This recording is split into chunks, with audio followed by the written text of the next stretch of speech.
بسم الله الرحمن الرحيم.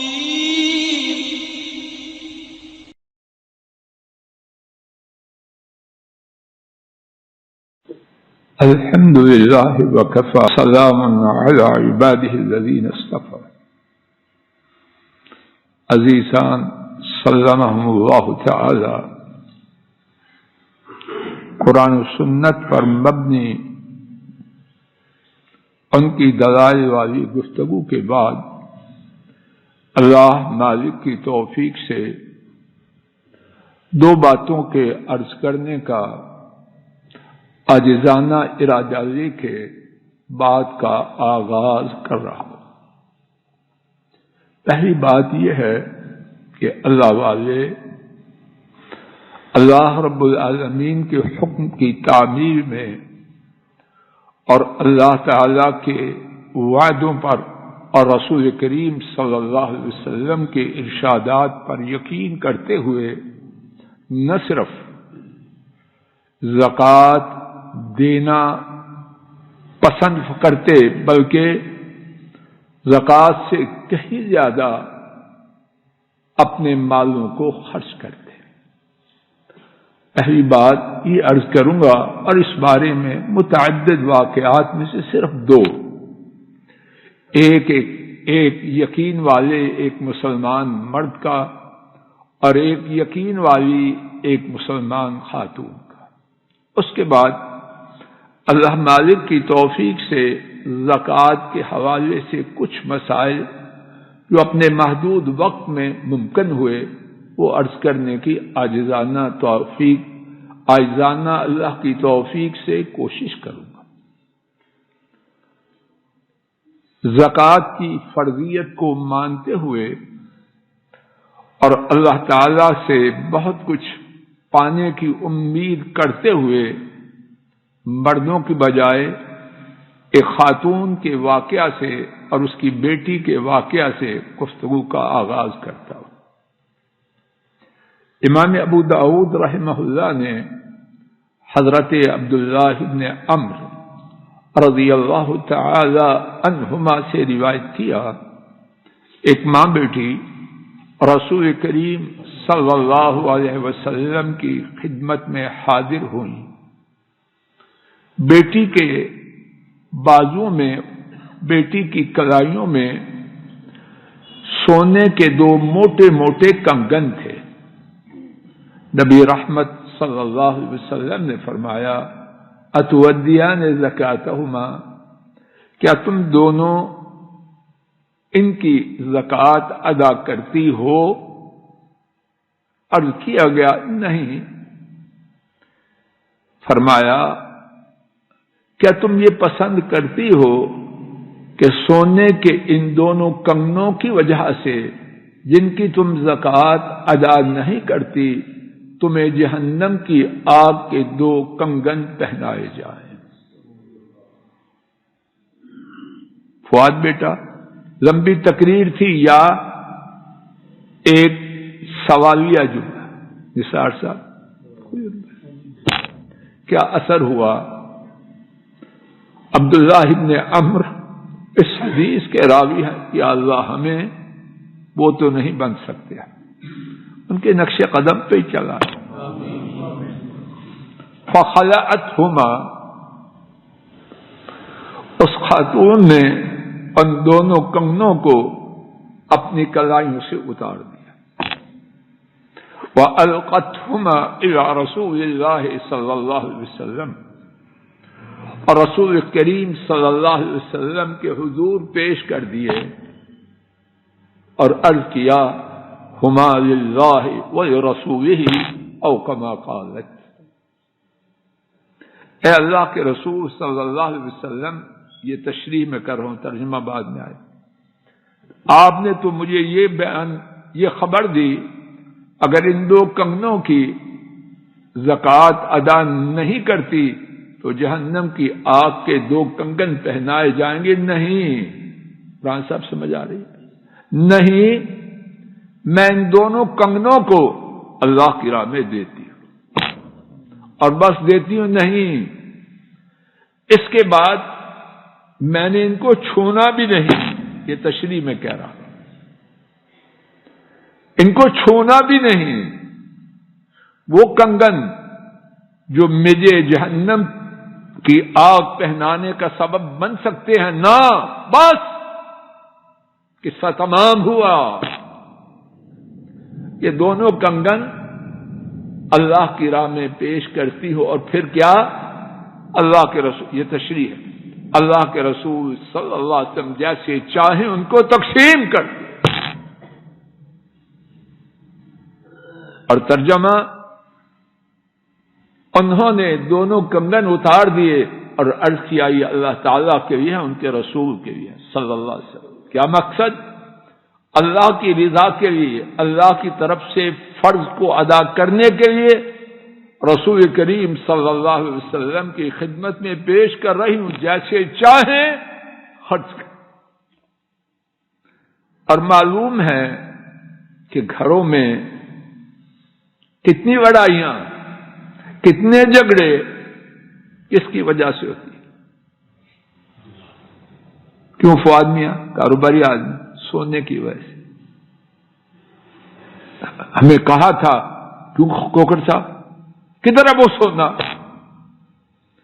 اور اگر کوئی ظالم یا ضرورت مند خاوند واپس لے لے، شیخ صاحب تو گھر میں کیا طوفان آتا ہے، کبھی بندہ ظالم ہوتا ہے، کبھی بندی ظالم ہوتی ہے، لیکن برداشت کیا جاتا ہے سونے کا ظلم،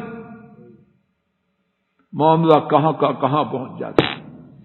اور یہ عورتیں نہیں تھیں، انہیں سونے کی محبت نہیں تھی، لیکن اللہ پاک کا خوف زکوٰۃ کے ادا نہ کرنے سے، جس کے بارے میں ہم سن رہے ہیں کس قدر غالب ہے۔ آئیے ایک مرد کا واقعہ بھی سن لیتے ہیں، اور وہ بھی صحابی ہیں، اور اللہ کی فضل و کرم سے کچی بات نہیں، مضبوط سند کا واقعہ۔ امام ابن حبان رحمہ اللہ نے اپنی صحیح میں حضرت عبید بن کعب سید القراء، صحابہ میں بہت بڑے قاری، جن کو قرآن کریم سنانے کا اللہ نے اپنے حبیب کریم صلی اللہ علیہ وسلم کو حکم دیا۔ عبید بن کعب رضی اللہ عنہ وہ بیان کرتے ہیں، اتنی بڑی شخصیت، دو قبیلے بلی اور عزرا، میرے ساتھ کہو یاد ہو جائے، بلی بے لام، لام سمجھا جا رہا ہے، میری زبان میں کچھ لام میں کمی ہے، بے لام، اور یہ بلی اور عزرا، عین زال را، میں ٹھیک بول رہا ہوں؟ ان دونوں قبیلوں کی طرف اللہ کے رسول کریم صلی اللہ علیہ وسلم نے سیدنا عبید بن کعب کو بھیجا، جاؤ زکوٰۃ اکٹھی کرو۔ ایک شخص کے پاس پہنچے، اس کی کل کائنات 30 اونٹ تھے۔ خان صاحب سمجھ آ رہی؟ پشتو نمات مجھے آتی، سمجھ؟ 30 اونٹ تھے۔ اب انہوں نے 30 اونٹ کا حساب ایک بنت مخاض، وہ امی جس کی عمر 1 سال پوری ہو کے دوسرے سال میں پہنچ چکی، یعنی بچہ، حضرت عبی رضی اللہ عنہ نے فرمایا یہ تمہارے ذمہ ہے۔ کہنے لگا نہیں، یہ نہیں ہو سکتا۔ کیوں نہیں ہو سکتا؟ میں نے بکری دینی ہے، میں نے بھیڑ دینی ہے، نہیں۔ وہ مسلمان کہنے لگا رضی اللہ عنہ یہ کیا ہوا؟ یہ چھرا میں کہہ رہا ہوں، یہ نہ سواری کے قابل ہے نہ دودھ دیتی ہے۔ دیہاتوں والے جانتے ہیں، یہ جانوروں والے، بیٹا آپ کا کاروبار ہے، 1 سال کی اونٹنی دودھ دیتی ہے یا سوار ہونے کے قابل ہوتی ہے؟ کہنا میں نہیں دینی ہے، میں شاندار اونٹنی دوں۔ حضرت ابی رضی اللہ عنہ نے فرمایا نہیں میں حکم کا پابند ہوں، مجھے حکم یہی ہے کہ حساب کروں، جو حساب بنتا ہے وہ۔ آج کبھی کسی نے اس طرح جھگڑا کیا اپنے آپ سے؟ شیخ صاحب جی حسابات کے ماہر، سب ڈرتے ہیں آپ سے کہ شیخ صاحب کا حساب بڑا سخت ہے۔ جو حساب ہوتا ہے یہ ماشاءاللہ کیوں نہ صاحب اچھی طرح باز پرس کرتے ہیں، اور شاباش ان کا۔ تو کہنے کا میں نہیں دینی۔ ہاں انہوں نے اصرار کیا۔ حضرت ابی نے فرمایا نبی پاک صلی اللہ علیہ وسلم موجود ہیں، جاؤ ان کے پاس، حکم دے گے میں کر لوں گا۔ اب کوئی وہ ٹرخاؤ مال تو نہیں تھے، عزم کے پکے، نیت کے سچے۔ یا اللہ ہمیں عزم کا پختہ اور نیت کا سچا بنا دے۔ اللہ جانتا ہے کون ہے کھوٹے ہی کھوٹے، کھوٹے ہی کھوٹے۔ اللہ کرے کہ ہم بھی کھوٹے نہ ہوں اور کوئی بھی نہ رہے، سارے کھڑے ہو جائیں۔ نبی کریم صلی اللہ علیہ وسلم کے پاس اپنی کہانی بیان کی۔ آپ نے فرمایا ٹھیک ہے، اگر تم دینا چاہتے ہو دے دو، اب کیا ہو۔ صحیح ابن حبان میں ہے، اس حدیث کے ایک راویوں میں سے ایک عمارہ، عین میم الف را اور ہا۔ وقت گزرتا گیا، جناب معاویہ رضی اللہ تعالی عنہ کا دور حکومت آیا۔ عمارہ حضرت معاویہ کے زمانے میں بلی اور عذرا قبیلوں کی طرف اسی کام کے لیے گئے جس کام کے کون گئے تھے؟ ابی ابن قعب۔ بات پچھلی بھول گیا کہ یاد عوان صاحب؟ اسی کام کے لیے۔ اب وہ عمارہ بیان کرتے ہیں میں نے دیکھا کہ وہ بندہ جس کی کل کائنات کتنے اونٹ تھے؟ ماشاءاللہ سبق یاد ہے پچھلا۔ یونس صاحب کتنے تھے؟ 30۔ آئے تسی ریٹ ہی ہو تو 30 اونٹ تھی۔ اب اس کے اونٹوں کی تعداد کتنی ہے؟ 60، 90، 1500۔ اور اس پر زکوٰۃ کتنی ہے؟ 30 حقہ۔ پہلے کتنی زکوٰۃ تھی؟ 1 بنت مخاض، 1 سال پورے والی اونٹنی کا بچہ، 1 سال کا بچہ، 1 سال جس پہ پورا ہو اونٹنی کا وہ بچہ۔ اور اب کتنی تھی؟ جتنی اس وقت ٹوٹل اس کی حیثیت تھی اتنی زکوٰۃ نہیں، وہاں ٹوٹل حیثیت تھی 1 اونٹنی کا 1 سالہ عمر پورے ہونے والا بچہ، اور اب اتنی زکوٰۃ تھی، لیکن وہ بنت مخاض نہیں، حقہ تھا، جو اپنی عمر کے 4تھے سال میں داخل ہو چکا تھا۔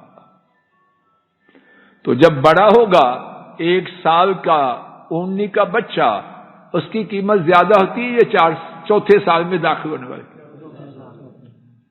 اللہ پاک نے یہ ایمان اور اس کا یہ ثمرہ امت کے لیے ہمیشہ ہمیشہ کے لیے محفوظ فرمائے۔ دل یقیناً چاہے کہ اس قسم کے واقعات سنے اور سنائے جائیں، لیکن وقت کی پابندی کرتے ہوئے آئیے گفتگو کا دوسرا حصہ بقیہ وقت میں کچھ مسائل سنتے ہیں۔ اللہ کی توفیق سے میرے پاس 52 مسائل ہیں، ان میں سے چند ایک جو سنے جا سکے وہ سن لیتے۔ پہلی بات، بچے یتیم، بچہ یتیم مجنون، اور یہی حالت بچیوں، دیوانی عورتوں اور یتیم بچیوں کی ہے، اگر ان کا مال نصاب کو پہنچتا ہے تو اس پر زکوٰۃ ہے۔ مال کے فرض ہونے کا سبب بچے کی عمر، اس کی عقل کا ہونا، اس کے باپ کا ہونا۔ زکوٰۃ کی فرضیت کے لیے یہ شرط نہیں، شرط کیا ہے؟ مال۔ دوسری بات،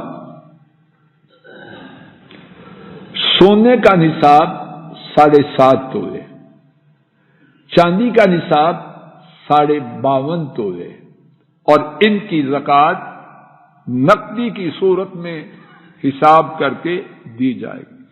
اگر سونا بھی ہے چاندی بھی ہے تو دونوں کو جمع کر کے ان دونوں میں سے جس کے نصاب کو پہنچے اس کی زکوٰۃ دی جائے گی۔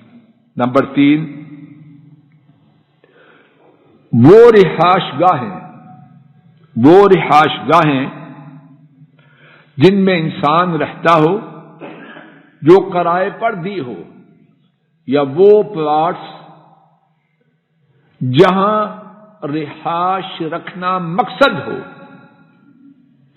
اسی طرح وہ مکان جو کرائے پہ دیے ہوں، وہ دکانیں جو کرائے پر دی ہوں، اور وہ پلاٹ جنہیں اس لیے خریدا ہو تاکہ ان پر پلازا بنا کے، کوٹھی بنا کے، عمارت بنا کے کرائے پر دینی ہے، ان تمام چیزوں پر کوئی زکوٰۃ نہیں۔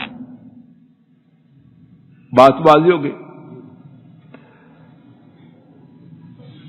نمبر 4، وہ دکان، وہ رہائش گاہ، وہ فیکٹری جو بیچنے کے لیے بنائی ہے، اس پر زکوٰۃ ہے۔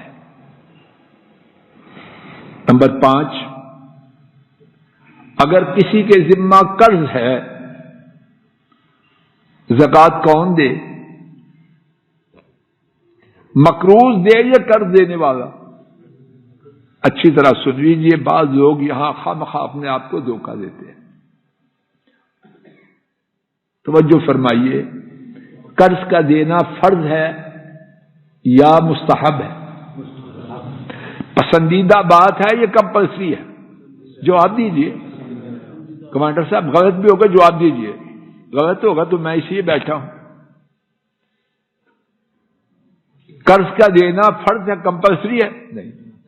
اور زکوٰۃ کا دینا تو کیا جو فرض نہیں اس کی وجہ سے فرض کو چھوڑا جا سکتا ہے؟ ہم کہیں گے چچا جی اگر قرض پر زکوٰۃ دینا تجھ پر بھاری ہے تو قرض نہ دو۔ بات واضح ہے کہ نہیں؟ اب قرض پر زکوٰۃ دینی ہے کس نے؟ مقروض نے نہیں۔ وہ بیچارہ اگر اتنا ساہوکار ہوتا تو قرض کیوں لیتا؟ یہ کوئی یہودیوں کا دین تو نہیں، یہودیوں کا نظام تو نہیں کہ مقروض کا خون چوسو، نہیں۔ آپ نے نیکی کی ہے، قرض لیا ہے، اب مزید نیکی کرو، اپنے مال کی خود زکوٰۃ۔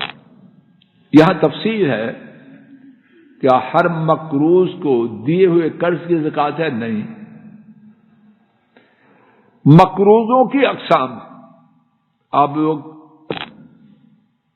شاید مجھ سے زیادہ جانتے ہو، لیکن ہمارے ہاں جو ہم نے سیکھا ہے اللہ کی توفیق سے وہ یہ ہے، اگراہیاں قرض 2 قسم کے ہوتے ہیں۔ ہمارے ہاں اس کو کہتے ہیں بود اور نابود، گجرانوالے میں کھوکر صاحب۔ بود وہ گرائیاں جہاں ملنے کی توقع یا وہ قرض جہاں ملنے کی توقع ہو، نابود جہاں ملنے کی کوئی توقع نہ۔ یہاں تک بات واضح ہے؟ تو جو بود گرائیاں ہیں، بود قرضے ہیں جن کے ملنے کی توقع ہے، ان کی ہر سال زکوٰۃ دے، پہلے سے سن لے۔ اگر زکوٰۃ نہیں دینی تو قرض نہ دے۔ ایک نفلی کام کے لیے فرضی کو چھوڑ کر اپنا بیڑا غرق بولو نہیں کرنا۔ اور اگر نابود ہے قرض، یعنی ایسا قرض ہے کہ جس کے ملنے کی کوئی توقع نہیں، اس پر زکوٰۃ نہیں دے۔ اگر ایسا قرض مل گیا تو جس سال ملا صرف 1 سال کی زکوٰۃ۔ جہاں تک میں سمجھا ہوں اللہ کے فضل و کرم سے یہی بات ٹھیک ہے۔ میں اپنی 20 منٹ ہو چکے، اپنی گفتگو کو یہی روک۔ سیدھے ہو جاؤ بیٹا، دونوں سیدھے ہو جاؤ بیٹا، دونوں سیدھے۔ السلام علیکم ورحمۃ اللہ۔ یہ ڈاکٹر فضل الہی صاحب کا آفیشیل یوٹیوب چینل ہے، اس کو لائک، سبسکرائب اور شیئر کریں اور بیل آئیکن پریس کریں تاکہ نئے آنے والی ویڈیوز کا نوٹیفیکیشن آپ کو موصول ہو سکے۔ جزاکم اللہ خیر۔